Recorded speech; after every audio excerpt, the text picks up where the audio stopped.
I've seen that 5 other people have the same idea. Between me and those 5 other people, it's whoever does it the fastest and whoever executes something that people will actually use. The difference between idea and execution is how you deliver. It seems like so many people are wanting to drop out, sometimes even out of high school, which is great when there's something that you're really passionate about and is succeeding. So we were just kind of curious, like, what's been your experience, maybe doing some college, finding SportsSense, and then going all in on that and dropping the college?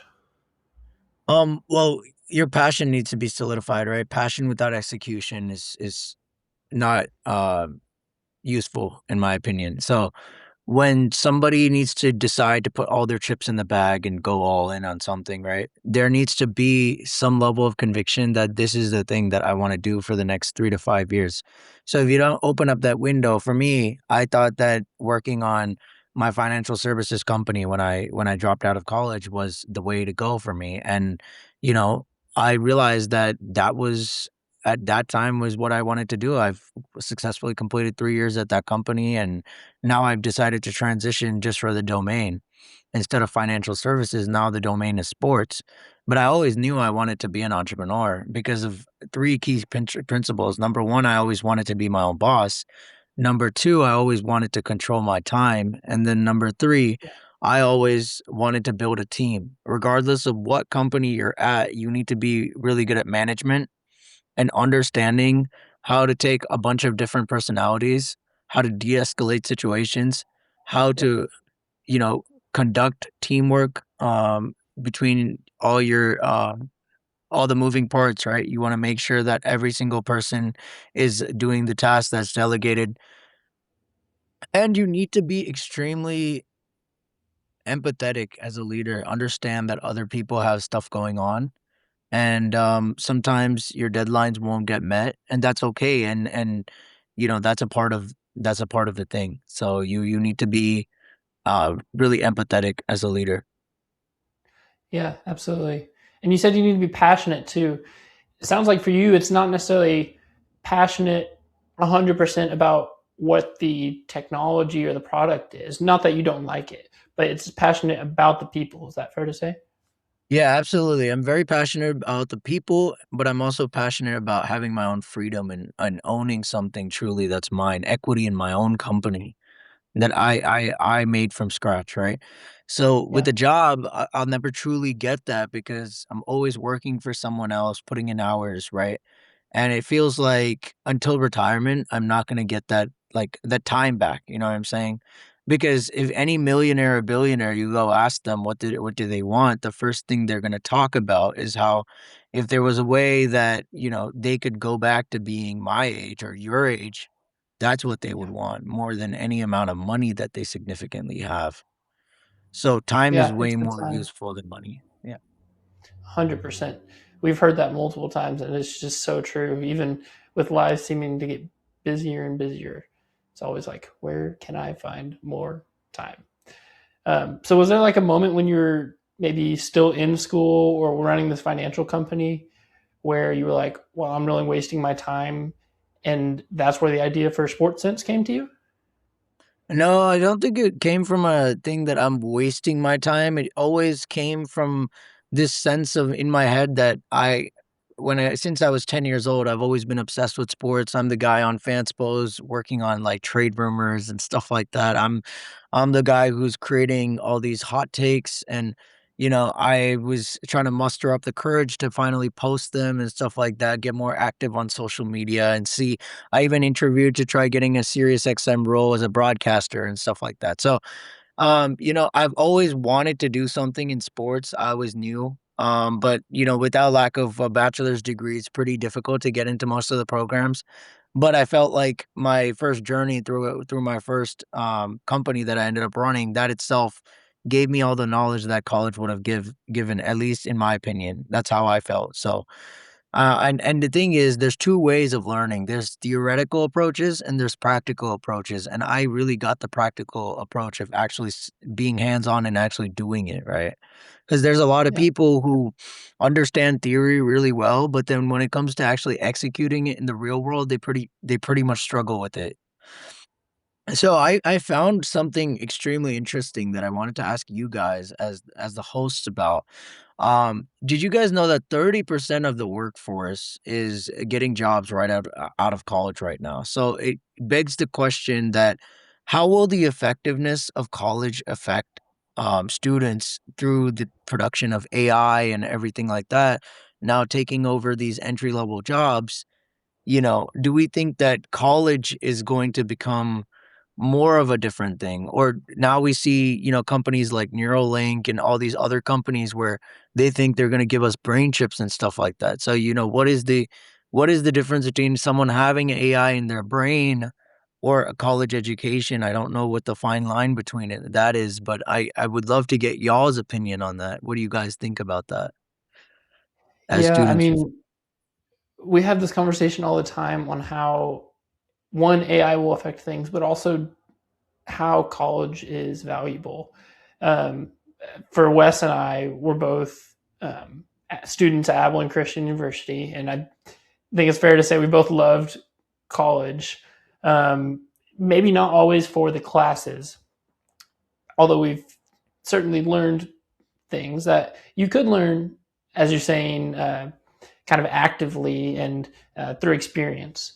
I think the main thing, at least for me, is college has been a personal growth experience of okay, you're out of the house, you are having to do things on your own, you have to just find your own schedule, um, you're making new friends in a new place, and I think all of those things are kind of growth factors that I think are really important in college for most people. um, but I mean, on the AI topic, when you get to um, Neuralink and having chips in your brain, yeah, I mean, the company who is hiring someone out of college, um, who doesn't have a brain chip versus someone who does, I mean, that's an infinite number of amount of knowledge that the person with AI at their disposal has. So yeah, it really changes the dynamic. That statistics that you gave, the 30% of college graduates getting a job, is that a number that is like in 2025, only 30% of college graduates got an entry level job? Or Yeah. what are the specifics? Okay. Basically, it's So it's like basically, saying that going forward, essentially, because of AI coming and taking these entry level jobs, right? Based on 2025 to 26, they don't have exacts yet, but it's around 30 to 40%. So basically, less than majority of people are getting jobs right out of college. The people who are actually really getting those jobs are the ones that have warm intro or network through referrals. So it begs the question, is expanding your network and really getting out there the way to get a job more than, going above and beyond in your college. Like I 100% am a proponent towards college because it can completely expand your network in a different circle. There are so many alumni opportunities to connect, right? And then there's so many clubs and stuff. You can meet your like best friends and stuff, and potentially your roommates turn very close to you once, you spend an ample amount of time with them. So I see where you yeah, and guys are the coming from. well, and the alumni network and those types of things. But you have to take advantage of it, right? You can't be like a passive college student and get the full value out of college. You have to be, like you're saying, passionate and active and motivated to go out and actually take advantage of the opportunity that's there. I mean, see, that's the difference between, an Ivy League or not an Ivy League. It's not about you paying more tuition, but it's about the networks that you get access to. And it clearly shows a big disadvantage in terms of just a regular school compared to an Ivy League, just because of like the opportunities that you're able to get. That being said, even if you're at a regular school and you're really good at networking and you come up with self like initiatives, you have huge chances of making it, right? Because like just you guys taking initiative with this podcast itself, right? Not many people are going to put their foot forward and be like, okay, we want to create a podcast to interview people with startups and really, explore the journey. You guys are taking a leap of faith in doing it. And kudos to you guys, because that takes a lot of, courage to be able to do something like that. Well, we appreciate it. So I want to jump in to SportsSense now and kind of get a feel for what it is. So how does SportsSense stand out from ESPN or those other kind of platforms that are out there helping sports fans learn more about the sport they love? Absolutely. So, because of the use of AI, we found a statistic that people believe that AI is going to be more used to be able to digest sports, and have the greatest impact on how people follow sports by 2027. So we believe that our use of AI is so that we make sports more personalized to the industry, and it's kind of crazy that it's not already out there, a personalized AI that can help you digest the game in the way that you want to digest it. And some people want to follow specific things in the game, right? Not everyone just wants like a generic output and stuff like that. So we believe that our AI has the capability to be extremely sticky, because one will give a recap to the point that the person wants it, whether they're following their favorite player or their favorite team. But two, also to a point where, now they can get tailored made into information for themselves. The AI actually understands through their search history who they are as a person, what they're looking for, and stuff like that. And ESPN is great, no doubt about it, but ESPN lacks the context towards the statistics or the personalization. And that's what we bring to the table. We bring context to statistics so you can go even deeper into it. How did what happen, right? Rather than just it happening or understanding it happening.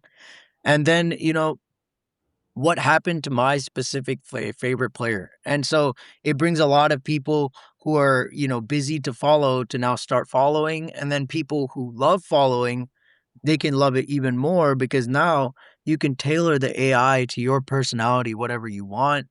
You can either put it as like the friend at the bar or like an analyst, basically. So there's many different ways and settings that you can do. And eventually, our goal and the ceiling of this is essentially we can start putting this AI in group chats with the boys, and basically we'll be able to just like talk sports with the AI as if it's a human being. So it's really cool, and it can fact check. So that'll be kind of the play. It's not necessarily like a specific app, but it'll be potentially integrated into a group chat or an ESPN. Is that the way y'all trying to go? Absolutely. So we are thinking about a couple of integrations right now. As of right now itself, we've started experimenting with messages, WhatsApp, Telegram, email. These are the first integrations we want to try. Now, if those become successful, now we have shots at like, to get into the big apps like Discord, Fanatics, and some of these other opportunities for us to really get in and be like the chatbot of choice essentially for these platforms. But we're essentially just building agents that understand people and provide a more sticky experience for the user. And we believe that this will really make us stand out compared to what's already out there. Sure. So can you describe to me how exactly your ideal user would use SportsSense? Absolutely. So my ideal user gets into the app, right? And so we have a hub. You can pick between, let's just say three sports for now: NFL, NBA, and MLB. So they pick basketball, for example, NBA. And so then they have a plethora of games. Now there's a chatbot window, essentially. So you can either ask the chatbot questions or you can either directly go into the hub and get information. What's really cool is most of the information is in real time. So as it's happening, you can ask questions like, okay, so who got the most steals and blocks at this point in the game and stuff like that, right?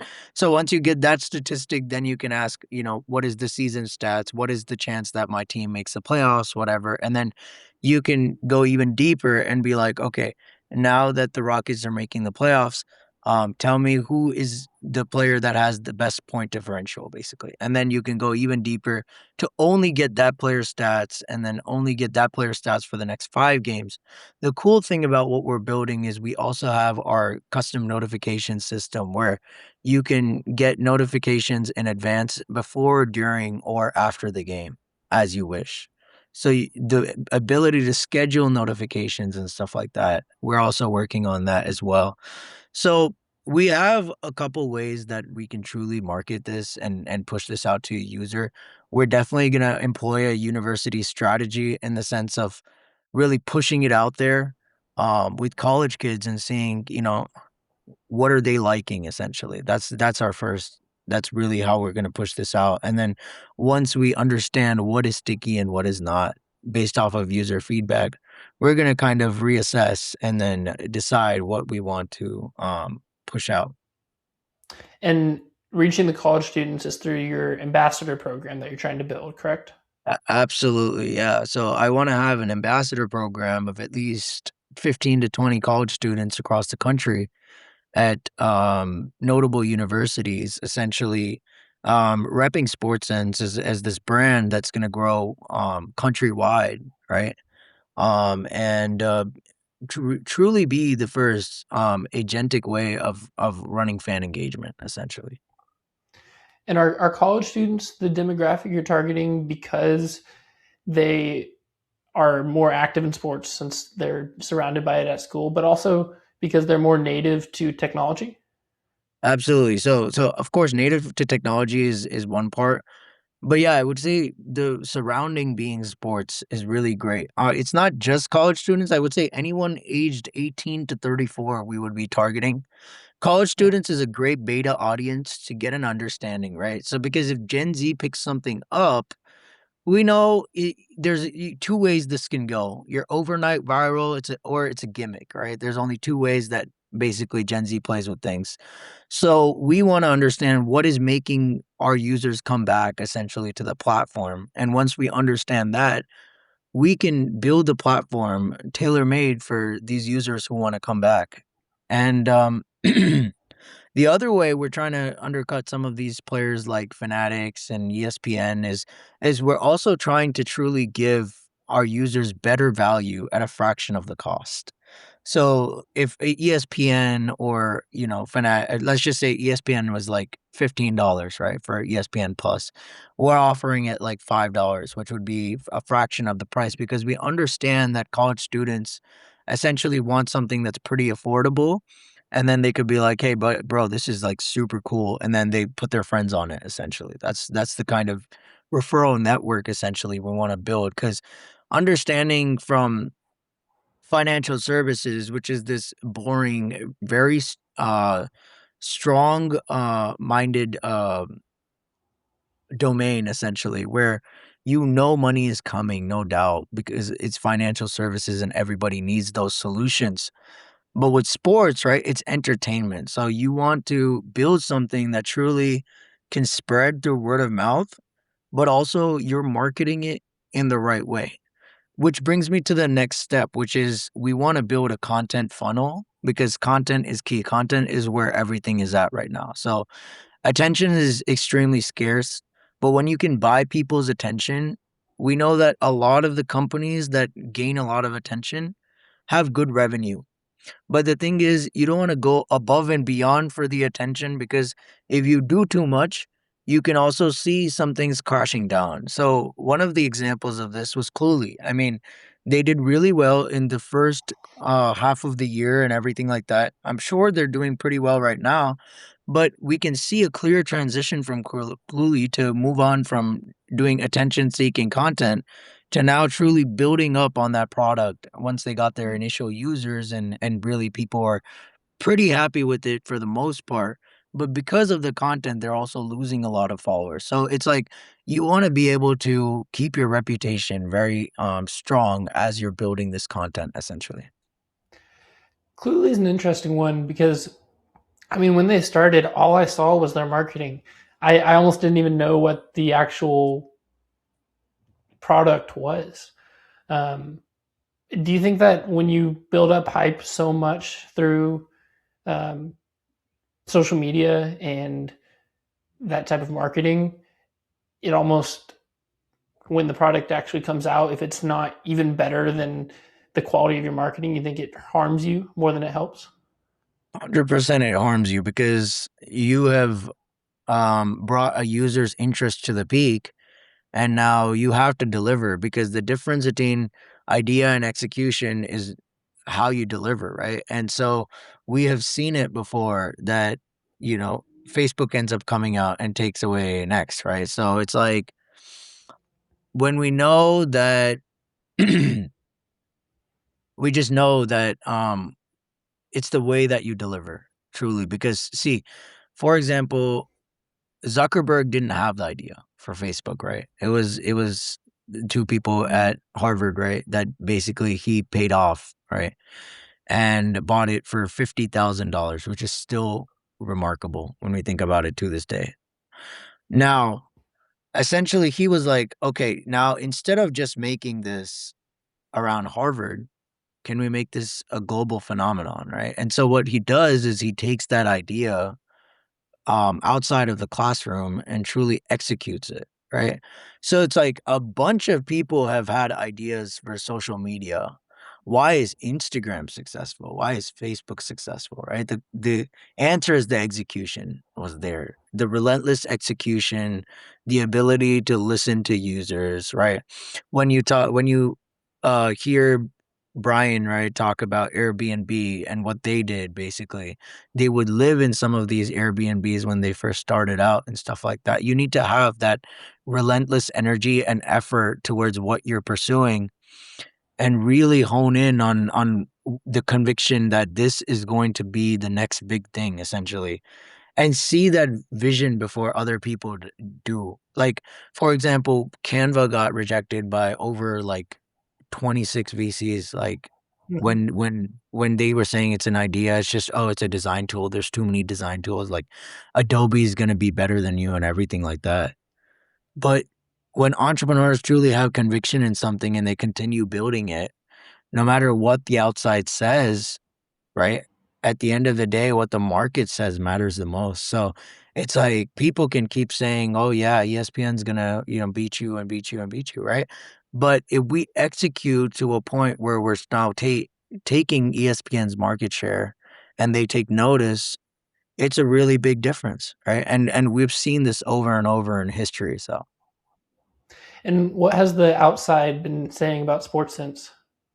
So SportSense isn't launched yet. SportSense is still in our beta testing phase and we're trying to get our user feedback and stuff like that, tweak the product. But what I would say is just on LinkedIn alone, we're up over 330% in terms of engagement and viewers and everything like that. So just off of me posting about it, just talking about it and kind of getting the word out there that, we exist, we are gaining impressions, right? Now it's more about it's though it's not on a viral scale, right? Once we do get viral, it's about truly delivering on that promise that we made to our users. Yeah, for sure. And you've been saying we the whole time, and you started this podcast talking about your love for your team and building something that's yours with a group of people. Tell us about your team. Yeah, absolutely. So I have a couple engineers who are from different universities and then I have a product guy who is currently at Amazon and he's doing this on the side because he believes that this could one day be his full-time potential essentially on this company. And so when you have a bunch of people who have been there and done that, like another guy is somebody who has done startups in the Silicon Valley for over 20-25 years. So when you have strong leadership and mentorship in that, executive circle, essentially, you are surrounded by the right people. I joke with them, I am the CEO, but you guys train me more, right? So it's like taking from their experience, you end up understanding how it is to be and how it is to run a company and how it's different, you know? You got to get up and be accountable. And one thing I really want to talk to you guys about is the de-escalation of situations. It's not just in my team. I'm sure every CEO or a delegator has dealt with this, where it's like somebody feels like, they have another commitment, which is something that is very important to them, right? And your job, as I mentioned in the beginning, is to be very empathetic and understand their situation and de-escalate the situation so you don't have people quitting on you or leaving the company before you're successful, because the easiest way to run somebody out the door is by showing them that they don't matter, that, they're not bigger than the program, right? And it might be kind of counterintuitive because in sports, obviously nobody is bigger than the program.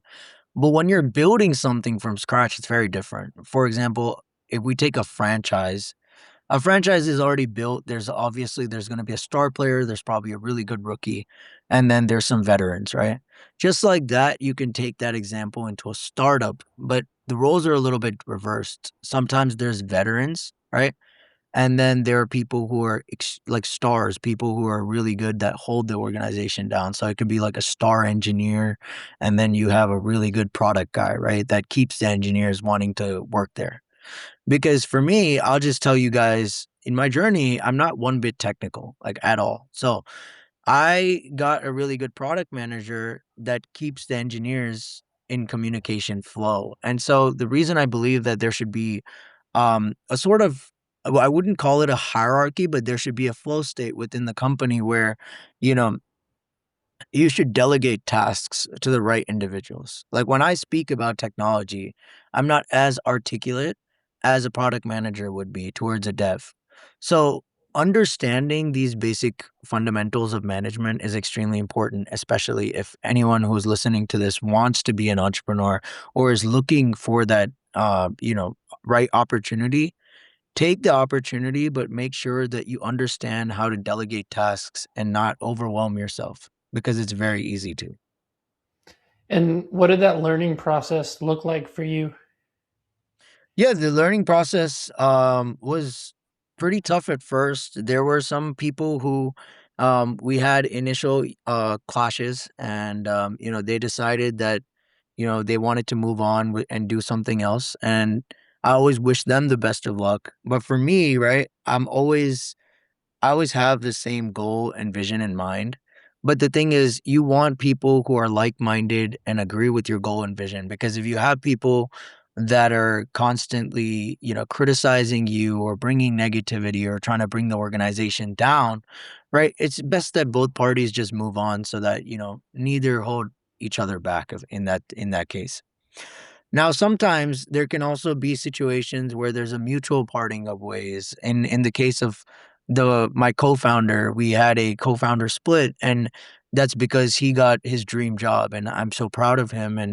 And no matter what, right? I'm gonna support him, and he got $150,000 paying job for building an LLM specifically geared towards a business, and he built the first version of this. And boy, am I so thankful for him building the first version because it created the building block that the engineers of today are using essentially for the entire company. Yeah, and it's great that you were able to leave on amicable terms. Um, there's so many stories, of course, of bad breakups between founders, but it's awesome that you're able to keep up that relationship. And he's still, of course, a huge value to SportsSense. Yeah, absolutely. I mean, he's told me if you guys secure some funding, I definitely consider coming back. So, and Okay, there and you pe- go. and people have lives, right? So people have Yeah, lives, people have livelihoods. Definitely treat the people who work for the vision really well. Most of the engineers, product guys on staff, and marketing, like right now, and myself, none of us are taking pay right now. It's about getting this product out there and starting to raise this capital from VCs and family offices, and we believe that we have the capability of doing so just as a team. Obviously, the product will help, but VCs are always looking at who is behind it, and are they going to take care of my money, right? That's what they care about, and are they going to return it, right? Sure. Because all VCs are looking for is a moonshot, one company that can return the rest of their fund. And so, recently I've interviewed for Gruber Street, and so I've pushed to be a scout there essentially. So every company I can get funding for, I get paid a decent price essentially. So the understanding between being a scout, right, or raising funds myself as an entrepreneur, truly understanding the nitty-gritty of what goes into it is what gained me a lot of patience essentially in this process, right? I know that I would try rushing the process definitely a few months earlier when I didn't understand truly how the process works because everyone's like, "Oh, there's VC capital, you should be able to get it. There shouldn't be some issues, right?" But people really underestimate how difficult it is to get the VC funding because what all these social media platforms make you think, specifically traded, right, which is on Instagram, it's like, oh, somebody's raising every day, like there should be plenty of money to go around, right? But what is so important that people are really not understanding, and even I didn't understand, is you need to research the proper VC that is a fit for one, your stage of your company, your domain, and what kind of VC are they? Are they laid back? Are they aggressive? Are they going to help you? Are they going to mentor you? Is it a family office who's going to mentor you and stuff like that? Like you have to really research those things because everyone's like, "Oh, I put in 1,000 applications. I didn't get in any of them." So VC is not a volume game. It's a, can I find somebody with synergy specifically to what I want for my startup? And if I do, and those synergies match up, right? It's like a magnet. You put 2 magnets on the opposite side together, right, it repels. But if you put 2 magnets on the same side, right, it attracts it, essentially. Would it be fair to say that finding VCs is very similar in that same way to hiring people? Yeah, I would say, I think hiring people is a very different process compared to VC. Hmm. But essentially, if you're just somebody who truly is like a visionary or like somebody who, executes, right? People will line up to work for you essentially. People will line up to be on your team. That's essentially been the whole thing. See, why are people quitting companies like Think Labs and stuff like that? Like sorry, Thinking Machines, and going and working with Sam Altman, right? Like Murati is an exceptional AI mind, but she doesn't have the execution that Sam Altman does. And so that's why, so people embody the people who have execution and a vision. People like people who get things done. They Yeah, don't want the absolutely. people. They don't want the people who say, "Oh, I'm gonna do this, in a minute, or I'll take care of you later." Right? Most people want things addressed at the moment, and that's just human psychology. So if you can please somebody in that moment, right, and you're consistent with it, and you continuously execute, you have to make that person feel like their family at the end of the day. And that's how I feel about my team. I feel like my team is my family. And a lot of people don't talk about it enough. They just, talk about the professional side of entrepreneurship. But truly, when you build a company from the ground up with a bunch of people, these are people that you're sticking with for the next 3 to 5 years, maybe even a decade if the company lasts that long. But what is happening in AI, I wanted to talk to you guys and kind of get what you think is, most AI companies are dissolving because there's a bubble. Dissolving in the sense it can be a good dissolve or a bad dissolve. Good dissolve is like, okay, so we now get bought out by X company, right? Which is a phenomenal way of, kind of ending things and making an exit, right? The not so good way is, oh, ChatGPT or Perplexity or Claude came up with an amazing feature. Now we're dead in the water, right? And that's been the main concern for VCs with AI companies specifically, is that, are you just another update away from vanishing, or are you truly something that can work the next decade regardless of, who comes in the market? Yeah, that's an interesting one for sure. I think you're if you're a new AI company, you have to have such a clear differentiating factor that the VC can see through and past the worry about an update making you obsolete. Um, and I mean, honestly, with how many AI startups there are, I think that's certainly becoming harder and harder. I don't know what your opinions on it are, but No, I agree with you. It is much harder, and that's the reason that a lot of companies are flaming out, and people are just choosing to come and work at startups because it's way easier to work at a startup than actually build one yourself, right? So, yeah, especially absolutely, most of these guys with technical talent and stuff like that. So. for sure. So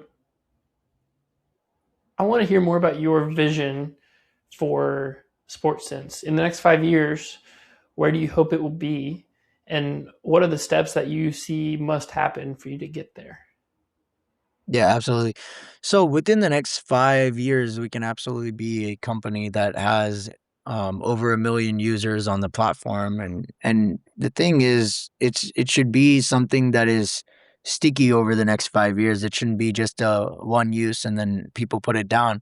It's now something that people talk about with their friends. Obviously, I've been over that, but more than that, people are very excited to truly keep using it and keep getting more information. And SportsSense is truly building a product essentially in Playmaker that people can keep using, and the product gets better as there's more uses because there's more data. And as there's more data, right? The data can be more accurate and the data can be more tailor made towards the specific use case. Let's say that I'm a user who is brand new to sports, right? I'll just give you the idea of how I'm feeling that it should be able to go.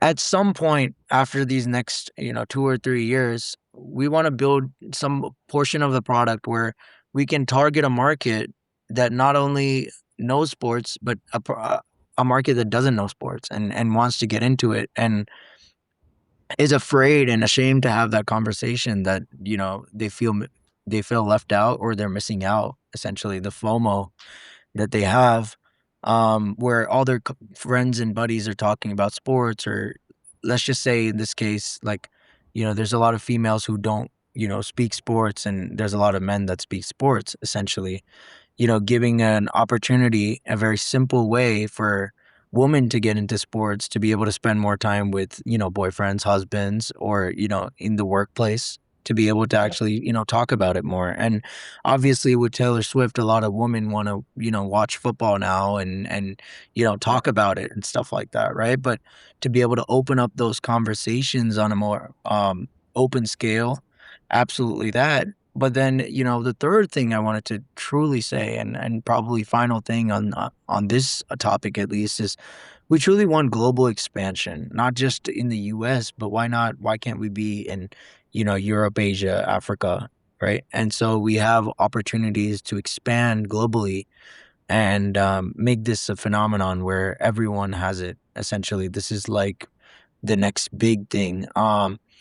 And I feel like truly we have the opportunity to be bigger than ESPN, bigger than Fanatics, essentially, because we have so much more of a global capability. Because I feel like merch and trading cards only extend so far, but like the ability to just text and ask for information, that's way more accessible than, buying a jersey or, getting merch or doing something without like personalization in it yeah, in terms of ESPN side.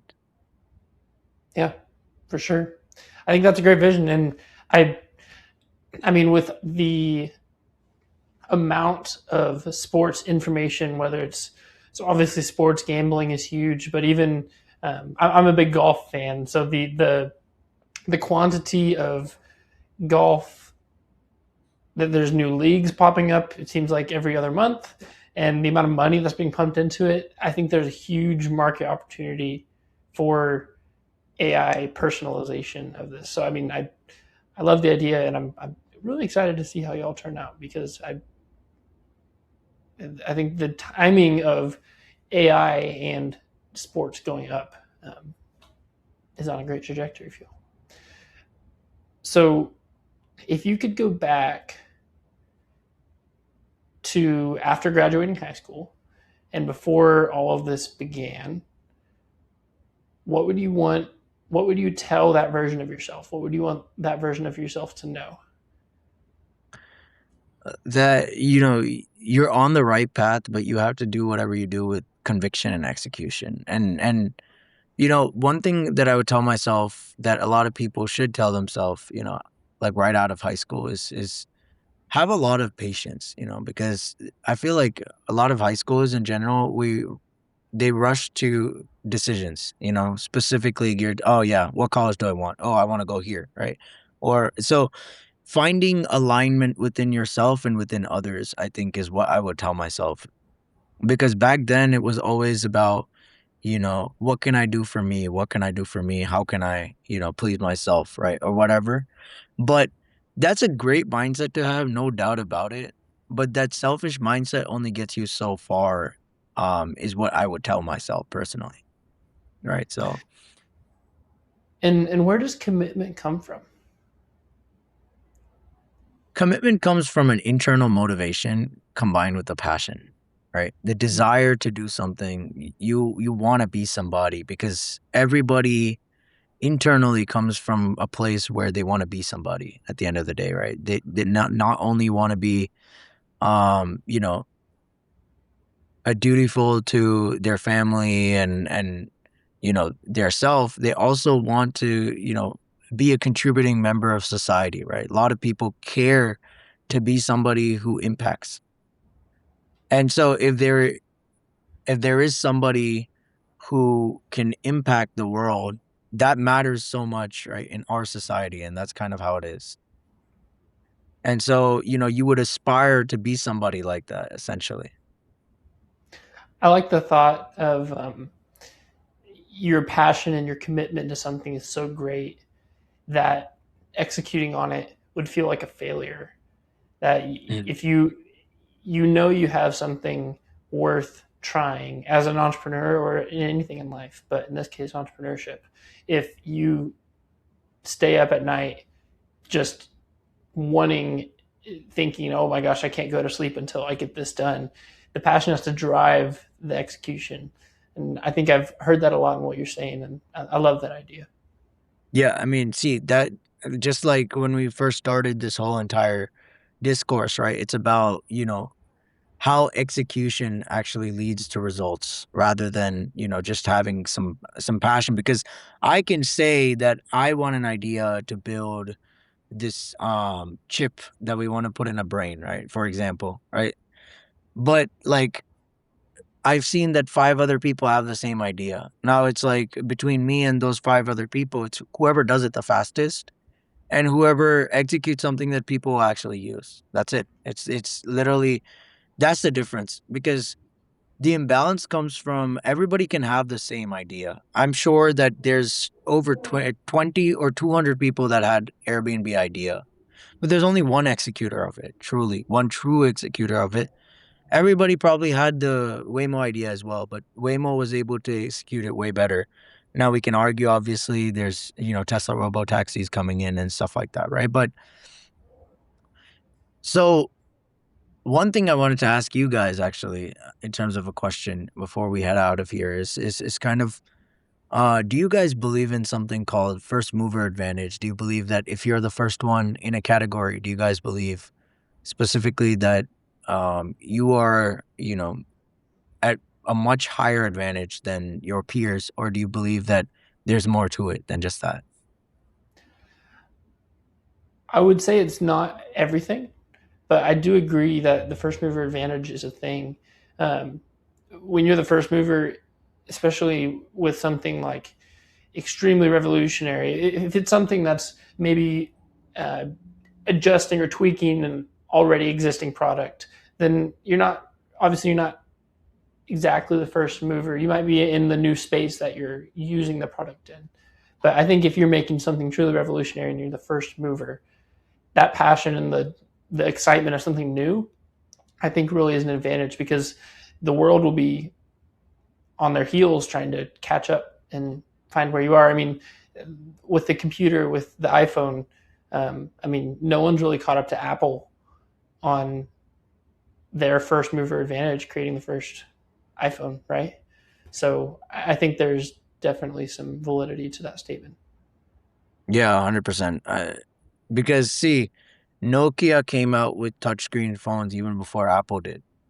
It goes back to the same thing that I was trying to explain, right? Which is, you know, you can have the idea, which Nokia, they didn't just have the idea, they also executed. They had the first touch phones, but why don't we have touchscreen Nokias in our hands today? Why do we all have iPhones? Is Well, because Apple it's did. also yeah, and it's also about building a brand. That's what it is. It's about building something that people trust. And at the end of the day, if you can buy people's trust, right? People will buy your product. People will believe in you. People will use your brand, right? Why is someone wearing Nike running shoes over a different brand, right?